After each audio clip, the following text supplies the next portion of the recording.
Tabe, Berimba Kareba. Semoga Anda selalu dalam keadaan sehat dan tetap bersemangat. Saatnya Anda menyimak berita Sulawesi Tengah hari ini bersama saya, Angil Risma. Sejumlah berita menarik dan aktual telah kami siapkan untuk Anda. Berikut 3 berita utama hari ini. Ratusan masyarakat dari sejumlah kelurahan di Palu berunjuk rasa menuntut pencabutan sertifikat hak bangunan. Warga desa Saluaba, Kabupaten Tojo Una-Una menemukan 7 butir amunisi aktif di kebunnya.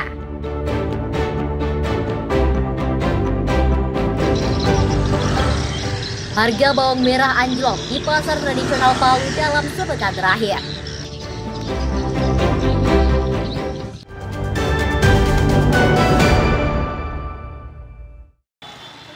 Ratusan warga dari sejumlah kelurahan di Kecamatan Mantikulore, Kota Palu berunjuk rasa mendesak pemerintah segera mencabut sertifikat hak guna bangunan. Selain itu, bekas hak guna bangunan milik 2 perusahaan yakni PT Sinar Waluyo dan PT Sinar Putra Murni Bumi Tadulako. Massa menyampaikan aspirasinya dengan mendatangi sejumlah kantor pemerintah seperti kantor Wali Kota Palu dan kantor Gubernur Sulawesi Tengah serta kantor DPRD Provinsi Sulawesi Tengah. Mereka meminta semua pihak turun tangan menyelesaikan persoalan yang tak kunjung selesai tersebut. Mereka menilai tanah yang sudah mereka tempati dan kelola secara turun-temurun masih tercatat atas nama perusahaan. Kepemilikan ini dianggap menghambat kepastian hukum dan berisiko menyulut konflik agraria di tingkat masyarakat.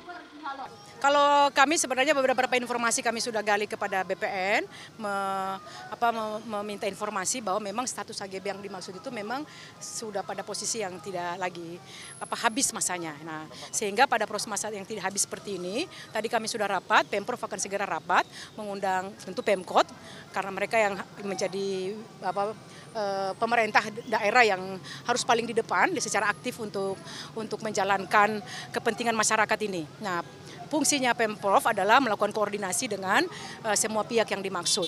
Nah, HGB yang habis masanya memang sesuai ketentuan itu adalah kembali ke negara dan salah satunya adalah untuk objek redistribusi kepada masyarakat. Memang di sini harus diperlukan soal kepekaan ya dari pemerintah khususnya. Ini karena rasa keadilan ini harus dipenuhi. Nah, mereka seperti yang telah dijelaskan oleh para pendemo tadi, oleh masyarakat bahwa di wilayah itu kan sudah terbagi-bagi, ada yang kepentingan huntap kepada masyarakat yang juga korban, yang lain sebagainya. Nah, yang perlu diperhatikan adalah oleh pemerintah kita adalah soal kepentingan masyarakat tadi yang masyarakat asli yang ada di situ. Setelah menyampaikan aspirasi, warga ditemui oleh pemerintah Provinsi Sulawesi Tengah. Pemerintah menegaskan akan menampung dan menindaklanjuti setiap tuntutan masyarakat. Sebenarnya pemerintah daerah di bawah kepemimpinan Pak Anwar Hafid dan Ibu Dr. Reni sejak awal sudah berkomitmen untuk menyelesaikan seluruh persoalan konflik agraria dan pertanahan di Sulawesi Tengah. Wadah yang ada belum memadai, maka dibentuklah yang namanya Satgas yang dipimpin oleh bukan orang pemerintah, dari perwakilan masyarakat, Ibu Eva Bande. Diharapkan Eva Bande ini bisa menjadi penyambung dan mendengarkan aspirasi dan kami akan tindak lanjut. Selain berunjuk rasa, warga dari 5 kelurahan di Mantikulore juga melakukan penyegelan hunian tetap di Kelurahan Tondo.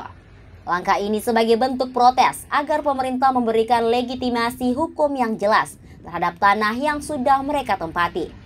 Syahrul Cahya dan Syamsuddin Tobone melaporkan dari Palu.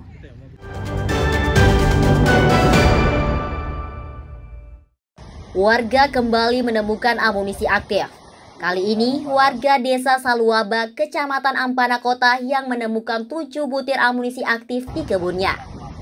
Barang berbahaya itu langsung diserahkan ke polisi untuk diselidiki pemiliknya. Amunisi tersebut ditemukan warga saat membersihkan kebunnya yang tak jauh dari rumahnya. Ia menemukan tumpukan plastik bercampur tanah. Setelah dibuka, ternyata berisi 7 butir amunisi aktif berbagai kaliber. Penemuan itu langsung dilaporkan kepada petugas Babin Kaptipmas dan anggota Satgas Madagoraya. Petugas kemudian bergerak menuju lokasi dan mengamankan barang berbahaya tersebut. Telah ditemukan 7 butir amunisi oleh warga desa Saluaba, Kecamatan Ampana Kota, Kabupaten Tojo Una-Una, di mana warga saat itu telah melaksanakan aktivitas kegiatannya di kebun, kemudian menemukan sebuah kantong plastik yang bercampur dengan tanah. Kemudian setelah dibukanya kantong plastik warna putih tersebut, ternyata ada 7 butir amunisi. Setelah mendapatkan amunisi tersebut, warga melaporkan kepada kepala desa, dan kepala desa langsung melaporkan kepada personil Satgas. Kepala Desa Saluaba salut dengan tindakan warganya yang segera melaporkan penemuan amunisi aktif tersebut. Ia menilai langkah tersebut sebagai bentuk kesadaran dan kepedulian masyarakat terhadap keamanan desa. Assalamualaikum warahmatullahi wabarakatuh. Saya atas nama Kepala Desa Saluaba mengucapkan terima kasih kepada masyarakat Desa Saluaba yang telah memberikan informasi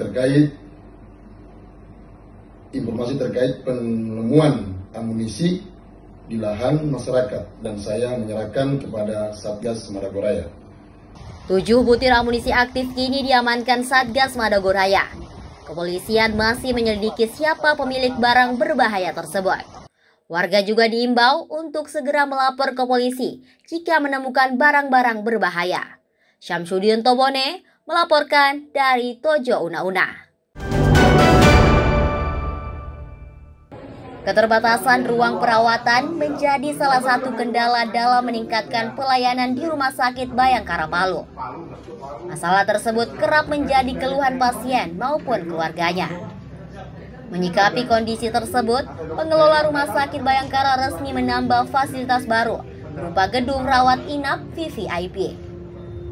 Fasilitas yang dulunya merupakan gedung mes poluan ini kini diubah menjadi layanan perawatan pasien dengan kapasitas 12 tempat tidur. Untuk menunjang pelayanan tersebut, RS Bayangkara didukung oleh 37 tenaga dokter, terdiri dari 15 dokter organik dan puluhan dokter spesialis mitra. Penambahan fasilitas ini diharapkan dapat memperkuat akses layanan kesehatan bagi masyarakat umum.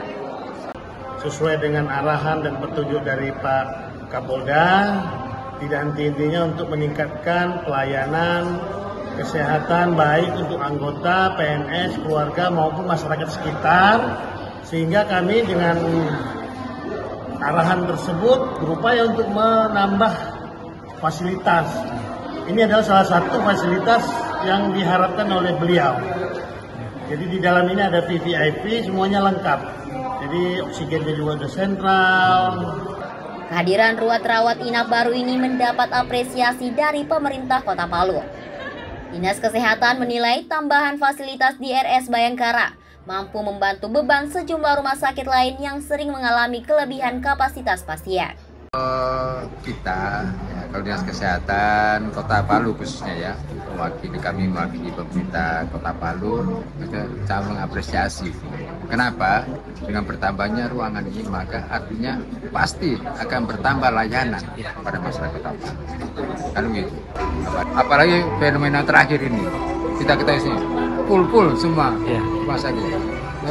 Bayangkara membackup. Dengan adanya fasilitas rumah sakit, dengan adanya VVIP Baradaksa ini, maka masyarakat Kota Palu bisa menggunakan fasilitas ini bila sakit pastinya ya. Dan kita Rumah Sakit Bayangkara memang sudah sejak lalu kita komitmen tanamkan ke seluruh, dari mulai cleaning service sampai ke tingkat manajemen, pelayanan adalah yang utama. Dengan status akreditasi paripurna, RS Bayangkara Palu berkomitmen untuk berusaha meningkatkan mutu pelayanan kesehatan. Kehadiran ruang VVIP ini tak hanya menjawab kebutuhan pasien rawat inap, namun juga menegaskan komitmen untuk memperkuat sistem kesehatan di Kota Palu. Syahrul Cahya dan Syamsuddin Tobone melaporkan dari Palu.